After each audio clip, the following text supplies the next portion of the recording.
হে প্রভু তুলেছি হাত, তুমি তারে দাও গো না যায়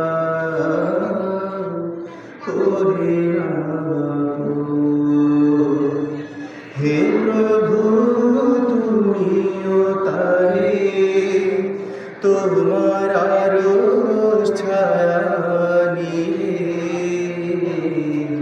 করিও না লোভ, মাকে করিও না লোভ।